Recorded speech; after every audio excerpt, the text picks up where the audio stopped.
me cater to you.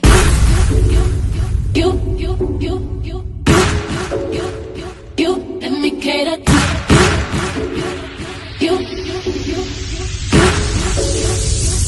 Let me cater to you. I wanna let you know, girl, that you know that I like what you do. So if I be very assured, my life will be purpose without you. If I want it, I'm gonna ask you. Cause I am to be there. Challenge me for the better for you. Let me cater to you. Hello everyone and welcome back to the channel. And today you can see who we're going to be talking about. Alright? And that damn Phaedra Paul, she is something else. She would rather be draped, wrapped around in the middle of the socialites in the entertainment department than be a lawyer and a mortician, which both of them make money. But evidently, these reality shows are paying stupid type of money. Where you gonna not be wanting to be a professional. You just want to be in the midst of drama and bullshit all the time. Because that's basically the recipe for reality shows. And it gets my goat. Or it's one of my pet peeves when I sit and I talk about, reality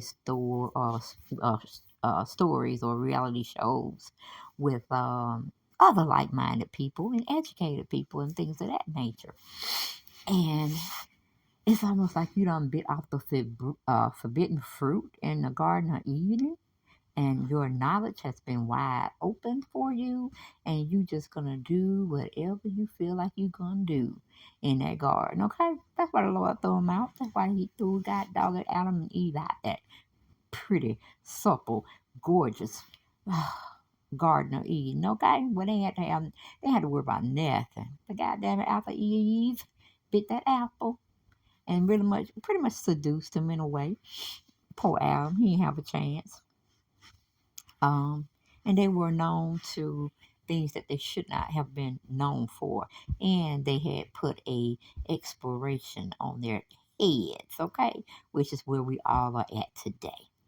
And it's a formula, it's some type of formula out there where people, well, I ain't gonna say all people, but I'm gonna say a large percentage, they like to see messed up stuff.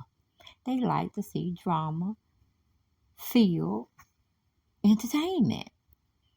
Almost kind of brutish, like men like to always attack other men in sports. It's like, do y'all ever think about the repercussions? Do y'all ever think about once you leave the field, how your body gonna be feeling? And you probably gonna have memory loss because they don't hit you so hard up in your head when they tackled you. It's just like, we're back in the gladiator days where they be fighting literally to the face of death. Honey, because I got to thinking about that when I was riding to work. I don't know why I was riding to work. Probably because I was listening to somebody's reality show. Not reality show, but YouTube show. And it's just like, why do we give these individuals the benefit of the doubt? Why do we watch these reality shows when we know it's just full of fakery, fuckery, foolishness, and fraudulently behavior going on from these educated, well-established people? It is so mind-boggling. Like I did a video on Kenya Moore, and she calling herself getting involved into a new reality show based on special forces, based on assassins, people that are trained to go out and kill people, take them out, and they're usually in the political world, the movers and shakers, the elite. They got to get rid of them, and they go in now, snap necks, chop up folks, and move them, and act like ain't nothing happened. Like you just didn't see this person transform into Spider-Man, Batman, Robin, all of that rolled up into one. Okay, it's almost like the Terminator. You know what I'm saying? You give them orders to go out and assassinate somebody or take them out, and they follow through to the letter. You know what I'm saying? But my whole point was, okay, let's just take Kenya Moore for a lesser, or anyone I can't think of right now, but let's take Kenya Moore. The lady is very educated. She, won the USA a title that she keeps definitely talking about, like we could ever forget. Okay, and very pretty. Like I said, well educated woman. But what do we really see of her life? That's why I don't too much care for reality stars and reality shows, because technically they are ordinary people. They just paid an obscene, and I mean insane amount of money to cut the food, to get out of their character, get out of their characteristics and their behavior and mannerism, just to get that dollar. You know what I'm saying? It's like the elite people, British, white people, whatever, they pay us what they feel is a ridiculous amount of money to make us act out of character, like we cooning for them, and everything's lovely and fine. When it's like, no. Think of that movie Purge, where they go and they just kill whoever, and it's mostly in the lower class type of situation, the people that are struggling to make ends meet. They go and say, okay, we'll kill you. We'll put X amount of money in your account for your relatives, for your family to partake of after you're gone, since you were primarily the breadwinner. But if you give us your life for our amusement, for our entertainment, then we're going to, because you're old anyway. How many more good years you got ahead? So if you looked at the Purge, you know what I'm talking about the black man. He just felt real bad about not really taking care of his daughters the way he wanted to, but because of his illness, he couldn't, and his children were actually taking care of him. But he went on to sacrifice himself. He went on into the Purge game where he submitted to him as a sacrifice. And they basically chopped, killed, stabbed, whatever they wanted, mutilated the man. It's pretty much what they did. And then when the daughters found out, after finding a letter or whatever, they were heartbroken because they didn't want their dad to do that. But he did it in a way for the best, he felt was the best. And, he died horribly. So my thing is, okay, Kenya Moore, like I said, she's very, very well educated. She's well traveled, well versed, and she claims to fame her title when she was running for Miss USA, Miss USA, or America, whatever. Okay, but in that type of title and role, how can we say it? It's still futile because you have to go and dress up in a pageant, in a bathing suit, entertain the men and women out there to solidify yourself as being Miss USA, Miss Russia, Miss. You see what I'm saying? But they parade you around like a piece of meat. And you got to be cute too, you know what I'm saying? But they want to see what your body looks like with little or no clothes. You see what I'm saying? You see where I'm going with all this?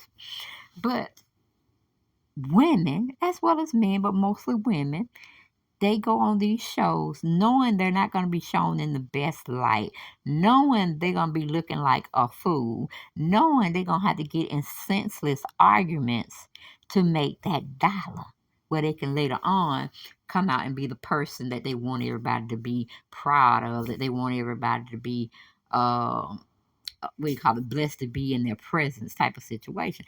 That's why I never really cared for watching too much of this silliness going on, because when you actually meet these people, they are totally opposite, the majority of them. Now, Nene, that's another horse of a different color, you know what I'm saying? You think you're going to get somebody soft-hearted and loving and caring and just like being around people, you know what I'm saying? Even though she may put herself on this totem pole where she's all the way up there, okay? Or anybody, all the way up there. And then when you come down with normal people, because you still got to fly commercial, you still got to go shop with folks like me, go up there and shop. I'm making, money, but nothing nearly to what you're making. And, it might have been a special treat for me. I might have worked extra hours. I may have did something important I wanted to share. I wanted to surprise myself or give myself something for that accolade that I achieved. But, we go into the same stores, everyday people, and they refuse, okay, to work everyday meaningful jobs, okay? But that was just I best on the soap opera, sometimes I get off the wall here and there, and I get into my feelings because I just hate to see people sitting there just acting a fool over these everyday people. The only difference that you have is that they were offered an opportunity that you weren't. But that's not saying anything because they came from nobody knowing their name really to everybody knowing their name globally, or whoever gets whatever country or state gets the same programming that we do here in Georgia. But like I said, I don't understand this shit with Candy and Carlos King talking about he stole their rights to their group and trying to formulate it into a biop or whatnot of the escape group's life and how they, you know, um, fare between one another in their downtime in their personal time space and the many arguments they probably got into, the fights they got into, this, that, and the third. But I'm like, I don't understand why Ken is so mad and viciously wanting to not like this man, Carlos King, but she gonna sit there and be cordial with Jermaine Dupri.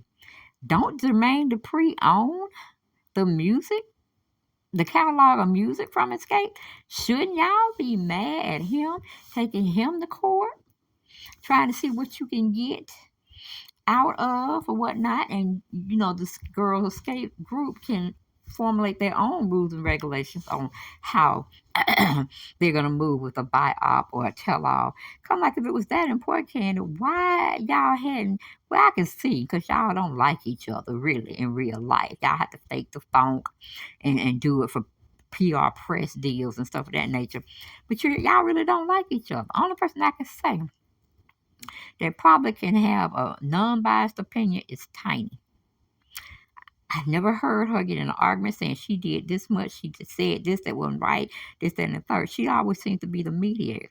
And for the life of me, I can't understand why none of you women using Tiny as the mediator couldn't come to an agreement about making your own tell-all book, tell-all, what do you call it? Not a reality show, but what do you call it?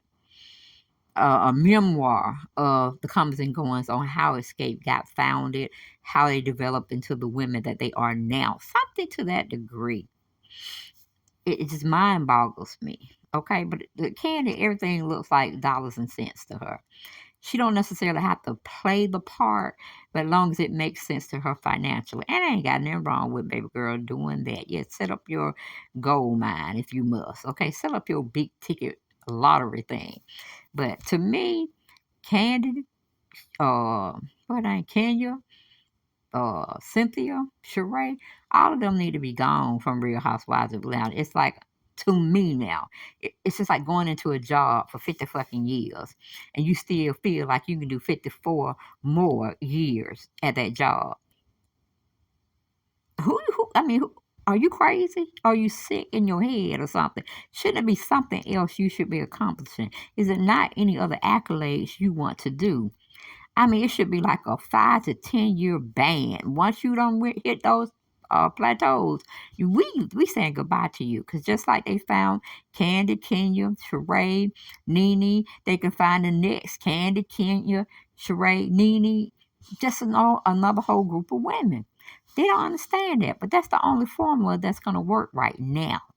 That's why Real Housewives of Atlanta are not going to be where people going to want to watch them all the time because they're tired of seeing the same drawn out storyline. Now, my personal effect, I believe Candid has some litigation on Bravo or the whole company of Bravo when it comes to that situation about these lies being told on her and what she wasn't going to be doing or doing to Portia and this, that, and the third. And technically, Portia ass should be gone because just because somebody tell you something, if if you don't take care of it in your right mind, on your right ways of doing things, seeking a lawyer, whatever, you see what I'm saying? Then it should not even be an issue. I mean, my God, Carlos King left. He was the catalyst of this rumor. Got rid of Phaedra because she, or let the shit out. And Portia was playing the dumb role when it came to, what do you call it? Owning up to who said what and this, that, and the third. You know what I'm saying? She just wanted to make herself where this person, I trust this person. They said you were going to do this, that, and the third. And to me, like, why are you gonna mention gossip, hearsay? If you don't know it for a fact, then why are you even bringing the shit up? You know what I'm saying? Like, this is fucking ridiculous. I like, throw Portia away too. Okay, and I got to do a couple of videos on her and Simon getting married and all that stuff, and the damn mama was down there dying at the nursing home. You know what I'm saying? That don't make no sense. That don't make no goddamn sense. But that's another whole story I'm gonna bring to y'all when I calm down enough. But yeah, I got a whole story. Um, there's a whole lot of mess going on in Real Housewives of Atlanta, and like I said, I don't know where they're gonna be able to fix this and get more people to watch this. Cut the whole cast, and start getting more people in.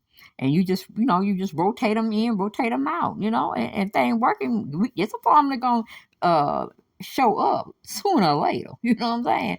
What do you call it, 6, 7, 8 people y'all need to house this thing down, because I'm just sick of them folks they got now. I really am. But let's go on into what Jasmine Brand had brought out about Phaedra calling herself and going over to Married to Medicine and this, that, and the third, and Carlos King co-signing and shit. And I'm like, I'm with Kim Pye. I don't know if y'all watch Kim Pye, but go on and watch him over there at his show. He got a podcast and a YouTube station. And he's pretty much talking about the same shit going on too. Don't know about to trust Carlos, because he said he opted to leave after that Phaedra situation had exploded. And we know his ass just got fired. But hey, you want to write your own story. The matter at hand is you ain't here at Bravo no more, okay? So you can say whatever you want to say, but we're a big entity and we don't give a shit, okay? But if you want to save face, go ahead and do you. And I pretty much was with Kim Pye. That's pretty much what happened. He knew he started that shit. It wasn't true. Or the majority of it wasn't true, but the lie was put out there just the same. So, basically, I really don't believe it. I'm with Kim Pye. I don't believe it. I really think it's just a smokescreen. And if, in fact, it did come true that Frazier was carrying her behind over there to be with the girls on Married to Medicine, what would be her storyline? Tell me. I want to know. Okay? Because just because she's saying she's dating a doctor, and he practiced medicine. Don't know what type of medicine he practiced or whatnot. But she dating him.